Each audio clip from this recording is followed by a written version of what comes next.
Hello everyone, स्वागत है आप सभी बच्चों का इस वीडियो में। आज के इस वीडियो में हम बात करने वाले अपना क्लास 10 का चैप्टर नंबर फर्स्ट, जो कि बेटा आप सभी लोगों को मालूम है रियल नंबर्स है। तो आज हम बात करने वाले हैं इस वीडियो में रियल नंबर्स के सारे ही कॉन्सेप्ट के बारे में, और साथ ही साथ हम देखने वाले हैं किस तरह से इस चैप्टर से क्वेश्चन बनने के चांसेस होते हैं। मोस्ट इंपॉर्टेंट क्वेश्चन हम यहाँ पे देखने वाले हैं, किस तरह से हमारे क्वेश्चन बोर्ड एग्जाम में आने वाले हैं। ठीक है, तो इस वीडियो को पूरे एंड तक देखना। एंड चलिए स्टार्ट करते हैं। सबसे पहले हम रियल नंबर्स के बारे में समझेंगे। अगर आपने देखा होगा क्लास 9 में आप पढ़ के आए नंबर सिस्टम के बारे में, है ना। नंबर सिस्टम के बारे में सभी बच्चों ने पढ़ रखा है। अब उसमें नंबर सिस्टम में ही एक पार्ट है हमारा रियल नंबर्स। रियल नंबर है बेसिकली दो टाइप के नंबर होते हैं, एक होता है रैशनल और एक होता है इरैशनल। ठीक है, तो सबसे पहले हम इन कुछ नंबर्स के बारे में समझेंगे जो कि मोस्ट इंपॉर्टेंट है, जो कि आगे आने वाले कॉन्सेप्ट में या क्वेश्चन में यूज आने वाला है उनका। ठीक है, तो उन नंबर्स को समझते हैं। सबसे पहला, जैसे कि मैंने बोला, हमारे पास क्या होता है बेटा, एक रैशनल नंबर होता है। ठीक है, तो उसको समझने का काम करते हैं। आइए भाई, रैशनल नंबर की अगर मैं बात करती हूँ तो हमारे पास दो टाइप के नंबर होते हैं, जैसे कि मैंने बोला, एक होता है बेटा रैशनल, ठीक है, और बेटा एक क्या होता है आपका इरैशनल नंबर होता है ना। नाम तो सुना ही होगा आपने इन दोनों का, ये सब हमने क्लास 9 में पढ़ रखा है, लेकिन फिर भी मैं आपको एक्सप्लेन कर देती हूँ क्योंकि इंपॉर्टेंट चीज है। ठीक है, अब बात करते हैं बेटा रैशनल नंबर की। तो रैशनल नंबर बेसिकली क्या है, जो P बाय Q की फॉर्म में हो। किसकी फॉर्म में हो? P बाय Q की फॉर्म में हो, उनको हम क्या कह देते हैं, रैशनल नंबर। और साथ ही साथ इसकी दो कंडीशंस भी होती हैं।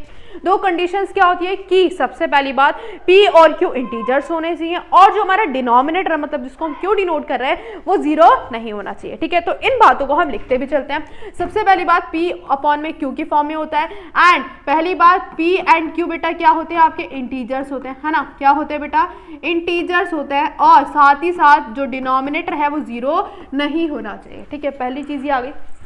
अब भाई दो कंडीशन साथ साथ जुड़ती रहती है। जैसे कि एक नंबर ले लेते हैं, जैसे हमने लिखा माइनस का 2/3, है ना, 1/5 लिखा, ये बेटा किसकी फॉर्म में, P बाय Q की फॉर्म में। ठीक है, और दोनों ही, ऊपर वाला भी इंटीजर है, नीचे वाला भी इंटीजर है, दोनों ही कंडीशन क्या हो रही है, फुलफिल हो रही है। साथ साथ जितने भी आपके नेचुरल नंबर होते हैं, क्या बेटा, नेचुरल नंबर होते हैं, होल नंबर होते हैं, इंटीजर्स होते हैं, ये सारे के सारे नंबर बेटा हमारे किस में काउंट होता है, रैशनल में। क्यों? लेकिन ये तो P बाय Q की फॉर्म में होते हैं नहीं। लेकिन क्या हम इसको बना सकते हैं, जैसे कि मैं अगर बात करूं, किसकी बात करें बेटा, अगर हम बात करें किसकी, 2 की, है ना। 2 इज अ नेचुरल नंबर और होल नंबर और इंटीजर, है ना। अब इसके नीचे कुछ नहीं है तो हम क्या लगा देते हैं, 1 लगा देते हैं, है ना। ऐसा आपने सुना होगा, हम क्या लगा देते हैं, 1। क्या अब ये P बाय Q की फॉर्म में बन गया? यस मैम, बन गया, है ना। तो जितने भी आपके integers, whole number and natural number होते हैं, उनको बेटा हम क्या कह देते हैं, ये पहली बात हो गई आपकी। ठीक है बेटा, ये पहली बात हो गई आपकी। दूसरी बात की अगर बात करें, जितने भी नेचुरल नंबर है जिसको हम कैपिटल N से डिनोट करते थे, एंड होल नंबर और बेटा क्या हो गए, इंटीजर्स हो गए, ये सारे के सारे आपका क्या कहलाता है, ये रैशनल नंबर कहलाता है। इतनी बात क्लियर है? ठीक है भाई, क्लियर है। अब आपने कुछ नंबर सुनोगे, जैसे टर्मिनेटिंग वर्ड सुना होगा, है ना। टर्मिनेटिंग होता क्या है, टर्मिनेटिंग ऐसे नंबर्स होते हैं जो पॉइंट के बाद, डेसिमल में तो होते हैं, डेसिमल में कुछ पॉइंट के बाद आके रुक जाते हैं। जैसे कि एक एग्जांपल समझते हैं। ठीक है, दूसरी बात ये थी। तीसरी बात क्या है बेटा आपकी, टर्मिनेटिंग वाली। टर्मिनेटिंग वाली, आप टर्मिनेटिंग बेसिकली क्या है, क्या एग्जांपल समझते हैं। टर्मिनेटिंग में आपका क्या होता है, जैसे कि 2 पॉइंट बेटा आपके पास क्या लिखा है, 3 4 लिखा है, पॉइंट के बाद 2 नंबर के बाद आके रुक गया, है ना, टर्मिनेट हो गया। फॉर एग्जांपल मैंने लिखा 1.5678, है ना, 4 नंबर के बाद आके रुक गया, है ना। तो this is a terminating number. ठीक है, कुछ पॉइंट के बाद आके रुक जाते हैं। अब आपने टर्मिनेटिंग भी समझ लिया। ठीक है, अब बात करते हैं बेटा हम किसके बारे में, रिपीटिंग नंबर्स के बारे में। किसके बारे में, रिपीटिंग नंबर्स के बारे में, जो कि बेटा आपके किस में आते हैं, जो कि आपके आते हैं नॉन टर्मिनेटिंग में। ठीक है, किसमें आते हैं बेटा, नॉन टर्मिनेटिंग की अगर हम बात करें तो उसमें दो टाइप के नंबर्स होते थे आपके, एक रिपीटिंग और नॉन रिपीटिंग। तो रिपीटिंग इसमें आ जाता है, रिपीटिंग इसमें आ जाता है। अब रिपीटिंग नाम से ही समझ आ रहा है कि जो नंबर्स रिपीट होते हो, आप कौन से नंबर, जो पॉइंट के बाद नंबर्स रिपीट होते हो, किसके बाद, पॉइंट के बाद। फॉर एग्जाम्पल 2.444444, ये बार बार क्या और रिपीट हो रहा है और कॉन्टिन्यूस चलता जा रहा है। ठीक है, इसका कोई एंड नहीं है। एंड और बेटा और भी बात हो सकती है, 565656, कितने भी नंबर रिपीट हो सकते हैं, चाहे 4 नंबर रिपीट हो, चाहे 5 नंबर, लेकिन रिपीटेशन होना चाहिए।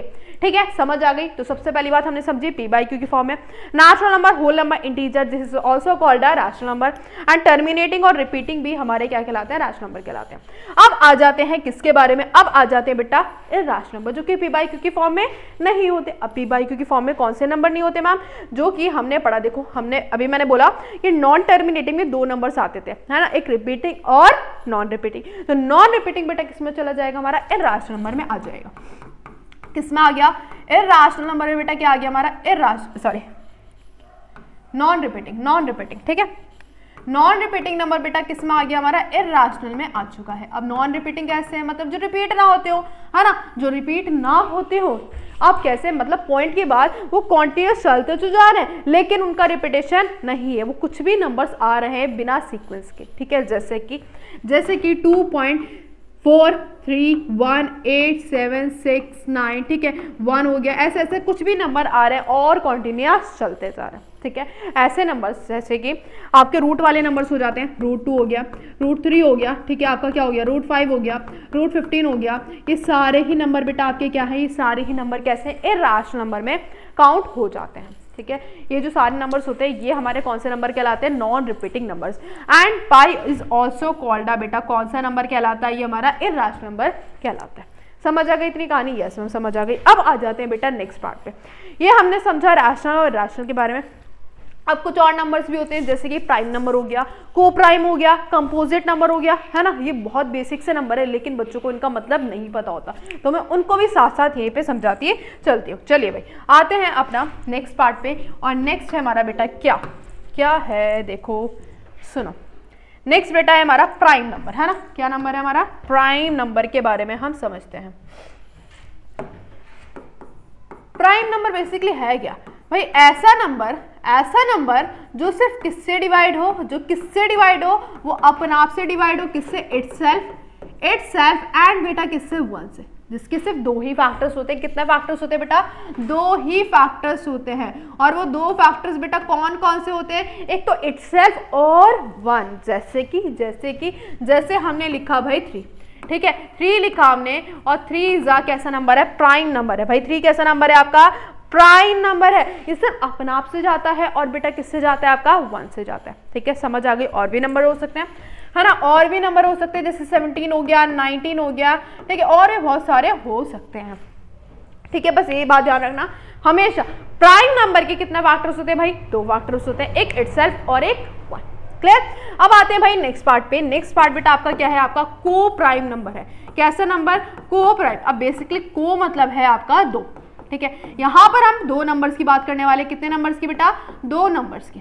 वहां पे सिर्फ 1 नंबर आ रहा था, यहाँ पे 2 नंबर। अब 2 नंबर जैसे कि आपके कोई भी 2 नंबर है, उनमें ओनली जो कॉमन फैक्टर है वो कितना होना चाहिए, 1। 2 नंबर्स में कॉमन फैक्टर बेटा कितना होना चाहिए, 1 होना चाहिए। कॉमन फैक्टर बेटा कितना आने वाला है, 1 आने वाला है। कॉमन फैक्टर बेटा कितना आएगा आपका, 1 आएगा। जैसे कि एग्जाम्पल से समझते हैं, जैसे आपने लिखा क्या, 2 लिखा और 3 लिखा, है ना, 2 और 3 लिखा। अगर मैं बात करती हूँ बेटा, किसकी बात करती हूँ, 2 की बात करती हूँ, 2 अपने आप से जाएगा, 1 से जाएगा। 3 की बात करती हूँ, 3 अपने आप से जाएगा और 1 से जाएगा, है ना, इससे जाएगा। और दोनों में कॉमन क्या है भाई, दोनों में कॉमन क्या है, 1 है। तो ये कैसे नंबर्स हो गए, को प्राइम नंबर हो गए हैं, ठीक है, समझ आ गई इतनी बात। और नंबर ले गया, जैसे कि आपने एक और एग्जाम्पल से समझते हैं, 21 हो गया बेटा, 21 हो गया और कितना हो गया, 25 हो गया, है ना। 21 और 25 हो गया। देखो भाई ये 21 से भी चला जाएगा, ये 1 से भी चला जाएगा, ये 3 से भी चला जाएगा, ये 7 से भी चला जाएगा, ठीक है। ये किससे जाएगा, 25 से चला जाएगा, ये 1 से भी चला जाएगा, और ये बेटा किससे चला जाएगा, 5 से भी, ठीक है। लेकिन जो कॉमन फैक्टर है, वो ओनली बेटा क्या दिख रहा है आपको, 1 दिख रहा है ना, क्या दिख रहा है, 1 दिख रहा है। तो ये कैसे नंबर हो गए भाई, ये आपके को प्राइम नंबर आपको नजर आ चुके हैं। समझ आ गई इतनी बात, सिंपल सी चीज थी। अब आते हैं नेक्स्ट पार्ट पे। नेक्स्ट है आपका कंपोजिट नंबर। क्या है भाई, कंपोजिट नंबर की हम बात कर लेते हैं। देखो कंपोजिट नंबर क्या होते हैं, कंपोजिट नंबर, जो नंबर प्राइम नहीं होते उनको हम क्या कह देते हैं, कंपोजिट कह देते हैं। क्या कह देते हैं, कंपोजिट। अब कुछ हिंट तो मिल गया होगा, मिला कि नहीं मिला, नहीं मिला तो चलो मैं बताती हूँ। ऐसे नंबर जिसके मोर देन कितने फैक्टर्स हो, 2 फैक्टर, मोर देन कितने हैं, 2 फैक्टर्स, ठीक है। मोर देन भाई कितने फैक्टर्स होंगे, 2 फैक्टर्स होने वाला है। जैसे कि अगर हम सबसे स्मॉलेस्ट कंपोजिट नंबर की बात करें, तो वो भाई क्या होता है, 4 होता है। 4 किससे किससे जाता है, 2 से जाता है, 4 से जाता है, 1 से जाता है। कितने फैक्टर है, 3 फैक्टर, मतलब मोर देन 2 है, ठीक है। तो this is the smallest composite number. एक क्वेश्चन पूछा जाता है कि स्मॉलेस्ट कंपोजिट नंबर क्या है, और ये भी पूछा जाता है कि स्मॉलेस्ट प्राइम नंबर क्या है। तो स्मॉलेस्ट प्राइम नंबर आप मुझे सभी के सभी बच्चे कमेंट सेक्शन में जरूर से बताएंगे, ठीक है, कि क्या होता है, 1 होता है या 2 होता है, ठीक है। और ध्यान रखना 2 फैक्टर्स होते हैं प्राइम नंबर के। चलो भाई ठीक है, कंपोजिट नंबर हो गया, बहुत सारे फैक्टर्स हो सकते हैं, जैसे 25 हो गया, 21 हो गया, है ना, और भी 14 हो गया, बहुत सारे हमारे कंपोजिट नंबर हो सकते हैं। समझ आ गई बात? ये सारी बात अच्छी तरीके से समझ आ जानी चाहिए क्योंकि ये सारे नंबर्स आगे आने वाली चीज़ों में यूज़ होने वाले हैं। चलो अब आगे की तरफ बढ़ते हैं। आगे की तरफ हम समझते हैं, जैसे कि पहला क्वेश्चन है, ठीक है, इस तरह क्वेश्चन आ सकता है कि हमें बताना होता है कि ये हमें कुछ नंबर दे दिए जाते हैं, है ना, और हमें एक्सप्लेन करना होता है एक कंपोजिट नंबर। अब कंपोजिट नंबर जैसे कि अभी हमने समझा कि मोर देन कितना फैक्टर्स होना चाहिए, 2। अब क्या करते हैं ऐसी चीज़ों में, मैं थोड़ा सा हिंट दे देती हूँ कि हम समझते हैं, देखो यहाँ पे 2 है, 2 यहाँ से कॉमन निकालेंगे, तो जब कॉमन निकलेगा तो फिर उनकी जो अंदर नंबर है उनके मल्टीप्लाई कर देंगे। मल्टीप्लाई करने के बाद ये देखेंगे क्या उसके मोर देन 2 फैक्टर्स आ रहे हैं, ठीक है, अगर आ रहे हैं तो वो कंपोजिट नंबर हो जाता है। सिंपल सी चीज, ठीक है। चलो आगे बढ़ते हैं, मोस्ट इंपॉर्टेंट थ्योरम जो कि आपके फंडामेंटल थ्योरम ऑफ अरिथमेटिक, ठीक है। अब इससे पहले आपको पता होना चाहिए प्राइम फैक्टराइजेशन, जो कि आप बचपन में सीख के आ चुके होंगे, लेकिन फिर भी मैं आपको बता देती हूँ। चलिए भाई, पहले मैं क्या करती हूँ, एक एग्जाम्पल समझते हैं, ठीक है, एक एग्जाम्पल समझते हैं, फिर मैं आपको क्या बताऊंगी, इस पूरी प्राइम फैक्टराइजेशन का मतलब समझाने वाली हूँ, ठीक है। क्या समझाने वाली है? इस पूरी प्राइम फैक्टराइजेशन का मतलब मैं आपको समझाऊंगी, ठीक है। इंग्लिश में कहानी नहीं पढ़ते, पहले हम थोड़ा सा अपने तरीके से समझते हैं। अब आओ, कोई भी एक नंबर लेते हैं, ठीक है, कोई भी एक नंबर लेते हैं, जैसे कि मैंने लिया 240, ठीक है, 240 लिया। अब मुझे ये बताओ, ठीक है, मैंने एक छोटी सी लाइन खींची, अब मुझे ये बताओ इस सबसे छोटा नंबर जो कि इसको, मतलब ऐसा छोटा नंबर बताओ जो कि इसको हम डिवाइड करते हैं, ठीक है, 1 के अलावा क्या हो सकता है बेटा? 2 से चला जाएगा ये, है ना, 2 से चला जाएगा, 2 1 ज़ा 2, 2 2 ज़ा 4, ठीक है भाई। फिर ये 2 से जाएगा बेटा, 2 6 ज़ा 12, ठीक है। फिर 2 से जाएगा, कितना जाएगा? 30। फिर 2 से जाएगा भाई कितना जाएगा? 15। फिर ये किससे जाएगा? 3 से जाएगा 5 टाइम्स। फिर ये बेटा किससे जाएगा? 5 से जाएगा, और कितने टाइम्स? 1 टाइम्स, ठीक है। ये सभी को आता होगा, ठीक है। हमने एक छोटा नंबर लिया जो कि इसको डिवाइड करते हैं। अब ये जो जितने भी चीजें आई है ना, इनको हम बोलते हैं प्राइम फैक्टर्स। क्या बोलते हैं बेटा? Prime factor. मैं इसको यहाँ पे लिखने का काम करती हूँ। 240 है, देखो भाई 2 कितनी बार लिखा है? 1 2 3 और 4 लिखा है, 4 बार। मैं 4 बार ना लिखे ना, मैं क्या कर देती हूँ, 2 की पावर 4 लगा देती हूँ, बिल्कुल इजी सा है, ठीक है। अब 3 बेटा एक बार है तो 3 एक बार लिख दिया, 5 एक बार है तो 5 एक बार लिख दिया। क्लियर है इतनी बात? यस मैम क्लियर है। अब क्या अब हम देखो 240 जो है बेटा वो कैसा नंबर है? कंपोजिट नंबर है। कैसा नंबर है? Composite number. बहुत ध्यान से सुनते रहना। 240 इज अ कंपोजिट नंबर। लेकिन अगर हम इनके प्राइम फैक्टर्स की बात करें, प्राइम फैक्टर्स है, ये कैसा नंबर है बेटा? प्राइम नंबर है। ये भी बेटा क्या नंबर है? प्राइम नंबर है। और ये भी बेटा क्या नंबर है? प्राइम नंबर है। तो फंडामेंटल थ्योरम ऑफ अरिथमेटिक ये कहती है कि आपके पास अगर क्या होता है, कंपोजिट नंबर होता है, ठीक है, जब उसके फैक्टर्स बनाते हो, तो जो फैक्टर्स है ना, सबसे पहली बात वो किस में आएंगे? हमेशा प्राइम नंबर में आएंगे। किस में आएंगे? प्राइम नंबर के प्रोडक्ट में आएंगे। और ये जो सीक्वेंस होती है ना, ये यूनिक होती है। यूनिक का मतलब है कि सिर्फ 240 को हम इसी तरह से लिख सकते हैं, मतलब आगे पीछे कर दो, ठीक है, लेकिन सिर्फ इसी तरीके से लिख सकते हैं। इसके अलावा कोई और नंबर इसमें ऐड नहीं हो सकता। जैसे कि मान लो अगर मैं कहना चाहूँ कि मैंने इसमें क्या ऐड कर दिया, 3 ऐड कर दिया, या मान लो 4 ऐड कर दिया, ठीक है, चलो 8 मान लेते, 8 ऐड कर दिया। अब क्या इन सबको मल्टीप्लाई करके 240 आ जाएगा? नहीं आएगा। कुछ और नंबर ऐड करती तो चलो, 8 नहीं ऐड करके 7 ऐड कर दिया, मल्टीप्लाई कर दिया, तो क्या 240 नंबर आ जाएगा? नहीं आएगा। मतलब सिर्फ इन्हीं को अगर हम मल्टीप्लाई करेंगे, इन्हीं प्राइम फैक्टर्स को मल्टीप्लाई करेंगे तो ही 240 आएगा। मतलब ये क्या है? यूनिक है। समझ रहे हो? समझ आई? अब हम पढ़ते हैं इसकी लैंग्वेज। लैंग्वेज क्या कहती है? ध्यान से सुनो। एवरी कंपोजिट नंबर, हमारे पास कंपोजिट नंबर था जो कि हमने उसको एक्सप्रेस करा, मतलब फैक्टराइज करा as a product of prime. As a product of prime मतलब कंपोजिट नंबर को हमने प्रोडक्ट ऑफ प्राइम की फॉर्म में कन्वर्ट कर दिया है। And this factorization is unique. बेटा वो क्या है? यूनिक है। Except order in which the prime factor अगर, मतलब आगे पीछे हो सकता है, मतलब इसको हम थोड़ा सा इधर उधर शिफ्ट कर सकते हैं। मतलब 5 को पहले हमने आगे लिख दिया, 3 को इधर लिख दिया और 2 की पावर 4 को ऐसे लिख दिया, ठीक है। ये आगे पीछे हो सकता है, लेकिन ये यूनिक है, इसमें कोई और नंबर हम मल्टीप्लाई नहीं कर सकते। समझ आई भाई बात? तो ये थी हमारी फंडामेंटल थ्योरम ऑफ अरिथमेटिक, जिसको हम प्यार से प्राइम फैक्टराइजेशन मेथड भी बोलते हैं। समझ आ गई? ठीक है, चलो अब आगे की तरफ बढ़ते हैं। क्वेश्चन देखते हैं इसके क्वेश्चन कैसे बनते हैं। सबसे ज्यादा इंपॉर्टेंट क्वेश्चन क्या बोलते हैं? आपको एक नंबर दे दिया गया है 2520 यस। अब आपको इस फॉर्म में एक्सप्रेस कर दिया गया। अब आपको इसको क्या करना है? देखो सिंपल सी चीज़ है, आपको कुछ नहीं करना। जो आपके पास 2520 है, इसका पहले प्राइम फैक्टराइजेशन बनाओ, मतलब प्राइम फैक्टर्स निकालो क्या क्या आ रहे हैं, और वो कुछ इस तरह से आपका दिखने वाला है। इस तरह से आपका कुछ दिखने वाला है। उसमें ना आपको क्या दे दिया गया है, P हटा दिया गया है, यहाँ पे Q हटा दिया गया है, तो आपको P और Q की वैल्यू यहाँ पे फाइंड करनी पड़ेगी, ठीक है। ऐसे ही क्वेश्चन अभी जो प्री बोर्ड हुआ है बच्चों का, स्टैंडर्ड वालों बच्चों का, उनके असर्शन रीजन में डाला गया है, तो ये थोड़ा सा आगे पीछे हो सकता है, कहीं आपके 2 नंबर में दे देगा, कहीं आपके MCQ में दे देगा, कहीं आपके असर्शन रीजन में उठा के दे देगा, ठीक है, लेकिन क्वेश्चन इंपॉर्टेंट है, तो अच्छी तरीके से इस क्वेश्चन को कर लेना।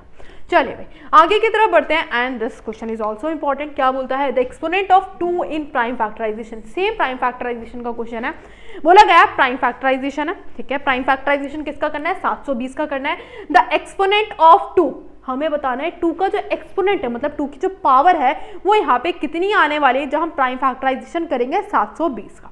समझ आ गई बात, जैसे कि 720 को आप डिवाइड कर मतलब करते हैं, यहाँ पे ऐसे बनाओगे तो आप देखोगे 2 जितनी बार भी आ रहा है उतनी ही उसकी कितनी पावर है। जैसे मान लो अगर 2 की पावर 3 आ रहा है तो 3 क्या हो जाएगा, यहाँ पे आंसर हो जाएगा, ठीक है। 4 बार आ रहा है तो 4 बार हो जाएगा, ठीक है, ये करके आपको खुद देखना है। अब भाई आगे की तरफ बढ़ते हैं, और ये भी प्री बोर्ड का क्वेश्चन है, वो भी स्टैंडर्ड वाले बच्चों का, ठीक है। देख रहे हो इतने इजी क्वेश्चन आते हैं रियल नंबर से, बहुत ईजी चैप्टर अगर आप ढंग से इसको पढ़ो तो, ठीक है। चलो अब आगे बढ़ते हैं, ये आपका फैक्टर ट्री है, सेम ये तो यार आप 6-7 में पढ़ के आए ही होंगे। प्राइम फैक्टर मतलब फैक्टर ट्री में हम क्या करते हैं, देखो ध्यान से, आपसे क्या बोला गया है, x की वैल्यू बतानी है, y की, हम क्या करते हैं इन दोनों को मल्टीप्लाई करते हैं तो हमारे पास x की वैल्यू आ जाती है, मतलब 7 3 21, x की वैल्यू 21 आ गई। अब इन दोनों को मल्टीप्लाई करेंगे तो आपके पास कितना आएगा, y आएगा, जो क्या आ जाएगा आपका 84, है ना। कितना आ जाएगा भाई, आपका 84 आ जाएगा। समझ रहे हो बात को, इस तरह से आपका फैक्टर ट्री हो जाता है। ये बिल्कुल सिंपल सा क्वेश्चन था। आते हैं नेक्स्ट पे, ये भी आपकी बुक में है। 9 की पावर n, हमें बताना होता है कि कोई भी नंबर दे रखा है, जैसे 9 है, अब n दे रखी है उसकी पावर, n दे रखी है उसकी पावर, उसमें बोल रखा है n is an natural number.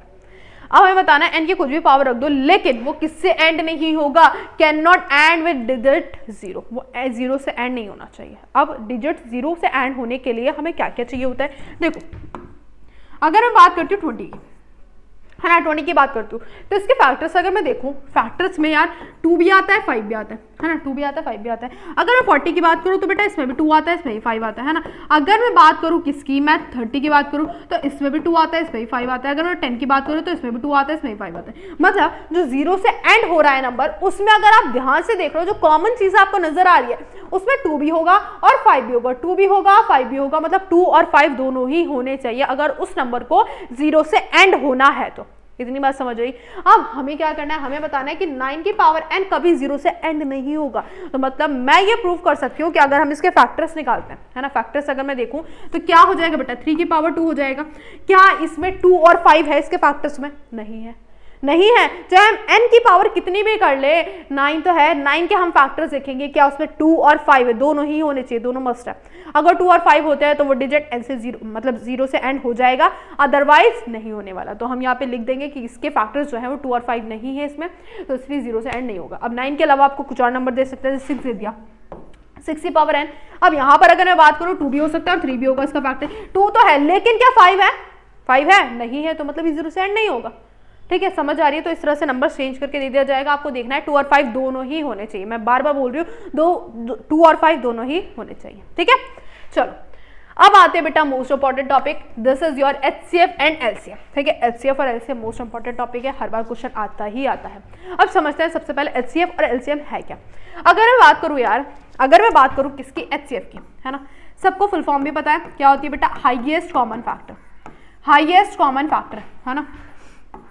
ठीक है भाई, अगर मैं बात करूँ LCM की, LCM क्या होता है, ठीक है ये भी लिख देते हैं यहाँ पे। LCM बेटा आपका क्या होता है, lowest common multiple, lowest common क्या होता है बेटा, मल्टीपल। ठीक है, ये दोनों ना अपने नाम के उल्टे होते हैं, बेसिकली दोनों ही अपने नाम के उल्टे होते हैं। हम यहाँ पे 2 नंबर दे रखे हैं, ठीक है, मैं इन्हीं के हेल्प से क्या कर रही हूँ, इन्होंने ऑलरेडी प्राइम फैक्टराइज कर दिया है इनका।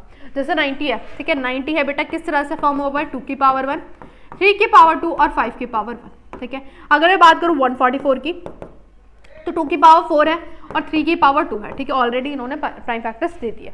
अब इससे हमें क्या बताना है, क्या बताना है भाई, क्या बताना है आपको, बताने हैं HCF। HCF क्या होता है भाई, HCF होता है जो कॉमन नंबर होता है, ध्यान सुनो, जो कॉमन नंबर होगा उसकी लोवेस्ट पावर, कॉमन नंबर की भाई लोवेस्ट पावर। अगर मैं कॉमन नंबर की बात करूँ तो यहाँ पे मुझे 2 भी नजर आ रहा है और 3 भी नजर आ रहा है कि नहीं आ रहा है, कैसे में आ रहा है। अब यहाँ पे पावर 1 भी है और यहाँ पे 4 भी है, लेकिन मैंने क्या बोला लोवेस्ट पावर, तो लोवेस्ट पावर कौन सी है 2 की पावर 1, तो यहाँ पे आ जाएगा 2 की पावर। समझ रहे हो क्या बात? Yes ma'am. अब आते 3 पे देखो यार दोनों पे 2 है, मतलब हाईएस्ट भी 2 है और लोवेस्ट भी बेटा क्या है 2 ही है ना, तो हम क्या लेंगे 3 की पावर 2 ही उठा लेंगे, 3 की पावर क्या उठा लेंगे 2 ही उठा लेंगे। समझ रहे हो, जैसे कि मैंने बोला कॉमन नंबर की लोवेस्ट पावर उठानी, ठीक है, ये हो गया आपका एचसीएफ। अब आते हैं एलसीएम पे, सेम इसी नंबर को उठाना है, तो एलसीएम में हम क्या करते हैं कॉमन नंबर की ग्रेटेस्ट पावर, कौन सी ग्रेटेस्ट पावर, तो ग्रेटेस्ट पावर की अगर मैं बात करूं 2 की बात करूं तो 2 की power 4 is the greatest, yes 2 की पावर इज द कौन सी बेटा 4 इज ग्रेटेस्ट, ठीक है। अब 3 जैसे कि मैंने बोला 2 भी पावर लोवेस्ट है और ग्रेटेस्ट बेटा क्या है 2 ही है। अब इसमें कॉमन की ग्रेटेस्ट पावर तो आती ही आती है, मतलब हाईएस्ट पावर तो आती ही आती है, इसके अलावा जो अनकॉमन नंबर होते हैं कौन से बेटा, जो अनकॉमन नंबर होते हैं वो भी इसमें इंक्लूड हो जाते हैं, जैसे कि 5 की पावर 1, ठीक है, समझ आ गई थी बात। तो ये था बेटा हमारा क्या एचसीएफ और एलसीएम, ठीक है। एचसीएफ में जो कॉमन नंबर है उसकी लोवेस्ट पावर और एलसीएम में ग्रेटेस्ट पावर एंड जो अनकॉमन है मतलब जो कॉमन नहीं है वो भी इसमें इंक्लूड हो जाते हैं, ठीक है। चलो अब आगे की तरफ बढ़ते हैं, जैसे कि यहाँ पे 3 नंबर दे रखे हैं, 3 नंबर में भी सेम यही सीन होता है, करके देख लेते हैं एक बार, क्या बोल रखा है 144 है, 2 की पावर 4 है, 3 की पावर 2 है, यस, और 180 की बात करें तो 2 की पावर 2 है, 3 की पावर 2 है, 5 की पावर 1 है। 192 की बात करें तो भाई कितना है आपके पास 2 की पावर 6 है एंड 3 की पावर बेटा कितना है 1 है। चलो भाई आ जाओ, अगर हम बात करें सबसे पहले एचसीएफ की बात करूँ तो कॉमन नंबर 2 नजर आ रहा है और 3 भी नजर आ रहा है, ठीक है। तो जैसे कि मैंने बोला एचसीएफ लोवेस्ट पावर 2 की पावर 2 एंड इसमें कितना आ जाएगा 3 की पावर, यस। अब एलसीएम की बात करते हैं तो हाईएस्ट पावर तो 2 की पावर 6 हो जाएगा और इसमें कितना हो जाएगा 3 की पावर 2 और जो अनकॉमन नंबर है वो भी इसमें इंक्लूड हो जाता है। समझ आई? यस। चलो ये क्वेश्चन इंपॉर्टेंट है, आपको अब नंबर्स ना देके इस तरह से आपको दे दिया गया है, सेम वही सीन है, एक्स और वाई ऑलरेडी प्राइम फैक्टर्स के फॉर्म में है, वही करना है। एचसीएफ में छोटी पावर है, एलसीएम में बड़ी पावर, ठीक है। चलो आगे की तरफ बढ़ते हैं, सेम ऐसा क्वेश्चन आपको दे रखा है, इसमें एन की वैल्यू आपको बता देनी है, ठीक है। चलो अब कुछ रिलेशन है एचसीएफ और एलसीएम के बीच का। अगर मान लो आपको 2 नंबर से रखे जो कि आपके ए और बी हैं, ठीक है, अब ए और बी का एचसीएफ और एलसीएम निकाला जाता है, तो इसमें हम वेरीफाई कर सकते हैं कि वो एचसीएफ एलसीएम सही है या नहीं सही है। कैसे? जब 2 नंबर दिए जा रहे हैं उन दोनों को आपको मल्टीप्लाई कर देना है। क्या कर देना है भाई? मल्टीप्लाई कर देना है। मल्टीप्लाई करने के बाद जो एचसीएफ दे रखा है जो एलसीएम दे रखा है उनके अगर हम मल्टीप्लाई करते हैं तो उन दोनों नंबर्स का प्रोडक्ट के क्या आता है? इक्वल आता है। समझ रहे हो बात? मतलब 2 नंबर दे रखे हैं, ठीक है, 2 नंबर दे रखे हैं ए और बी, उनका एचसीएफ और एलसीएम की मल्टीप्लाई करेंगे और इक्वल में क्या रखेंगे? ए इंटू में बी रखेंगे, तो दोनों ही क्या आने वाले हैं? इक्वल आने वाले, ठीक है। तो इस तरह से आपको क्वेश्चन बन सकता है। कैसे? आपको 3 चीजें दे दी जाएगी, चौथी चीज आपको निकालनी पड़ेगी इस रिलेशनशिप से। जैसे कि क्वेश्चन देखते हैं किस तरह से बनता है। जैसे यहाँ पे देखो एचसीएफ दे रखा है, एलसीएम दे रखा है एंड एक नंबर दे रखा है, तो आपको दूसरा नंबर निकालना पड़ेगा। सेम वही प्रोसेस है, एलसीएम इंटू में क्या करना पड़ेगा? एचसीएफ इक्वल में ए इंटू में बी। एचसीएफ आपको दे रखा है बेटा 23, एलसीएम आपको दे रखा है 1449 और एक नंबर दे रखा है, आपको दूसरा नंबर निकालना पड़ेगा। ये तो आप निकाल ही लोगे मल्टीप्लाई डिवाइड करके, है ना, इस तरह से आपको दे दिया जाएगा। चलो भाई आगे की तरफ बढ़ते हैं, ये भी अच्छा सा क्वेश्चन है। एचसीएफ निकालना है इन दोनों का, ठीक है, इन दोनों का एचसीएफ निकालोगे और is expressible in the form of this, मतलब एचसीएफ निकाल के यहाँ पे वो नंबर रखना है एचसीएफ और इक्वल में वो नंबर आपको रख देना है और एम की वैल्यू यहाँ से आपको फाइंड कर देनी है, ठीक है। चलो ये भी अच्छा क्वेश्चन है। अब इसमें एक बात समझ लो, कि मैक्सिमम या क्या वर्ड आ जाए बेटा? ग्रेटेस्ट या क्या वर्ड आ जाए बेटा? ठीक है, और लार्जेस्ट। अगर ये वर्ड आ जाता है तो आपको हमेशा ध्यान रखना है क्या निकालना होता है? एचसीएफ निकालना होता है, ठीक है। अगर क्या वर्ड आ जाए? लीस्ट वर्ड आ जाए, स्मॉलेस्ट वर्ड आ जाए, ठीक है भाई, स्मॉलेस्ट वर्ड आ जाए तो आपको क्या करना पड़ता है? एलसीएम निकालना पड़ता है, ठीक है। या मिनिमम वर्ड भी आ सकता है ना, मिनिमम वर्ड भी हम यहाँ पे लिख देते हैं। तो आपको क्या निकालना पड़ता है? एलसीएम। समझ रहे हो बात को? अगर मैक्सिमम ग्रेटेस्ट मतलब कुछ वो करने की बात है, बड़ा करने की बात है तो एचसीएफ और छोटे की बात है तो एलसीएम। जैसे कि यहाँ पे बोल रखा है मैक्सिमम कैपेसिटी बतानी है, मैक्सिमम कैपेसिटी के लिए हम क्या निकालेंगे? एचसीएफ निकाल देंगे इन दोनों नंबर्स का, ठीक है। चलो अब इसमें भी ऐसे क्वेश्चन है, आगे बढ़ते हैं। सेम इसमें भी ये largest number which divide the leaving remainder 6। अब ऐसे क्वेश्चन में आपको छोटी सी ट्रिक बता देती हूँ। ट्रिक क्या है बेटा? 2 नंबर से रखे, इनका दोनों का रिमाइंडर क्या है बेटा? 6 ही है। ऐसे केस में हमेशा जब एक ही रिमाइंडर दे रखा हो तो आपको यहाँ पे लार्जेस्ट बोल रखा है, तो सबसे पहले इन दोनों नंबर्स का HCF निकालना। HCF निकालने के बाद उसमें क्या ऐड कर देना, 6 ऐड कर देना। समझ रहे हो, इन दोनों नंबर्स का सबसे पहले आपको क्या निकाल देना, HCF निकाल दोगे। HCF निकालने के बाद जो HCF आएगा उसमें क्या ऐड कर दोगे, 6 ऐड कर दोगे। कब, जब किसी भी 2 नंबर या 3 नंबर का सिर्फ रिमाइंडर एक ही दे रखा हो, ठीक है। अगर अलग अलग दे रखा हो तो मैम क्या करेंगे, उसके लिए मैं आपको बता दूं, जैसे ये वाला क्वेश्चन है इसमें अलग अलग दे रखा है। अब इसमें लार्जेस्ट, फिर से वही लार्जेस्ट नंबर बताना, मतलब HCF निकालना। अब इसमें कैसे निकालेंगे, इसमें आपको कुछ नहीं करना होता। 70 का रिमाइंडर बेटा कितना है, 5, उसको माइनस करेंगे। एंड 125 का रिमाइंडर बेटा क्या है, 8 है ना, कितना है, 8 है। तो इसको पहले माइनस करेंगे। अब माइनस करने के बाद जो भी नंबर आएगा उनका HCF निकालेंगे, ठीक है। ध्यान सुन लो, दोनों में अलग अलग चीजें होती है। अलग अलग रिमाइंडर दे रखा हो तो पहले माइनस करो रिमाइंडर को, बाद में HCF निकालो। अगर सेम दे रखा हो तो पहले HCF निकालो, बाद में उसको प्लस कर दो, ठीक है। प्लस करना है, ठीक है। चलो आगे बढ़ते हैं। And this is the most important, 3 number या 2 नंबर का क्वेश्चन आता ही आता है। फिक्स है, फिक्स है, फिक्स है, ठीक है। यहाँ समझते हैं, थ्योरम है, थ्योरम के बेस्ड क्वेश्चन है। Let P be a prime number, मान लेते हैं P प्राइम नंबर है, ठीक है भाई। P एक प्राइम नंबर मान लिया मैंने 2, बहुत ध्यान सुनते जाना इसको। एक A नंबर है, ठीक है भाई, एक A नंबर ले लिया जो कि मैंने 8 ले लिया 8, ठीक है। अब बोल रहा है अगर P जो है वो क्या बोल रखा है, if P divide A square, किसको डिवाइड कर रहा है, A स्क्वायर को डिवाइड कर रहा है। मैं A का क्या कर दूं, स्क्वायर कर दूं क्या, यस मैम कर दूं। 8 8 से 64, क्या डिवाइड कर रहा है इसको, देखो ध्यान से, यस मैम कर रहा है। तो वो A को भी डिवाइड करेगा, किसको डिवाइड करेगा, A को। देखो क्या A को भी डिवाइड कर रहा है, यस कर रहा है। समझे, नहीं समझे, चलो मैं समझाती हूँ। एक P प्राइम नंबर है जो कि हमने 2 लिया, एक A नंबर है 8 लिया, ठीक है। अगर वो उसके स्क्वायर को डिवाइड कर रहा है तो मतलब वो उस नंबर को भी क्या करेगा, डिवाइड करेगा। हाँ ये हो तो रहा है, लेकिन शर्त ये है कि जो हमारा A नंबर होता है, A नंबर होगा वो P प्राइम नंबर का क्या होगा बेटा, मल्टीपल होना चाहिए। क्या होना चाहिए, मल्टीपल होना चाहिए। मतलब A जो नंबर है वो P प्राइम नंबर का क्या होना चाहिए, मल्टीपल। जैसे कि ये 8 की टेबल से 8 का मल्टीपल है, 64 भी 8 का मल्टीपल है। लेकिन अगर मैं कहूँ आपसे कि मैंने 5 नंबर लिया, A हमारा 5 नंबर है, ठीक है, 5 नंबर है, ठीक है। अब लेकिन ये क्या 2 का मल्टीपल है, नहीं है, लेकिन इसको पूरा डिवाइड नहीं कर पाएगा। अगर मैं इसको स्क्वायर की बात करूं, क्या P प्राइम नंबर इसको डिवाइड कर पा रहा है, नहीं, मतलब पॉइंट में आंसर आएगा, पूरा डिविजिबल नहीं है। तो शर्त ये होती है कि जो A नंबर है वो इस P प्राइम नंबर का क्या होना चाहिए, क्या होना चाहिए, मल्टीपल होना चाहिए। समझ गए बात, आप क्वेश्चन करोगे तो उससे अच्छी तरीके से समझ आ जाता है आपको। आप कैसे कैसे क्वेश्चन बन सकता है, √2 आ सकता है, √3 आ सकता है, √11 आ सकता है, ऐसे बहुत सारी पॉसिबिलिटी आपकी बन सकती है इसमें, ठीक है। ऐसे ऐसे नंबर्स आ सकते हैं। आगे की तरफ बढ़ते हैं। प्लस मल्टीप्लाई में नंबर आ सकता है, ठीक है, प्लस में नंबर आ सकता है, इस तरह से माइनस में भी आ सकते हैं, और दोनों ही रूट वाले भी आ सकते हैं। तो ये था बेटा आपका पूरा का पूरा चैप्टर रियल नंबर्स का। आई होप सारे के सारे कॉन्सेप्ट समझ आ गए होंगे, किस तरह से क्वेश्चंस बनने वाले हैं। इसके अलावा और कुछ नहीं पूछा जाने वाला, आपके एग्जाम में गारंटी है, ठीक है। तो ये अगर आप कर लेते हो तो आप अच्छी तरीके से इस पूरे चैप्टर में करके आ सकते हो अपने एग्जाम में, ठीक है। आई होप सारी चीज़ें क्लियर हो गई होंगी। मिलते हैं बेटा नेक्स्ट चैप्टर में जो कि आपका होने वाला है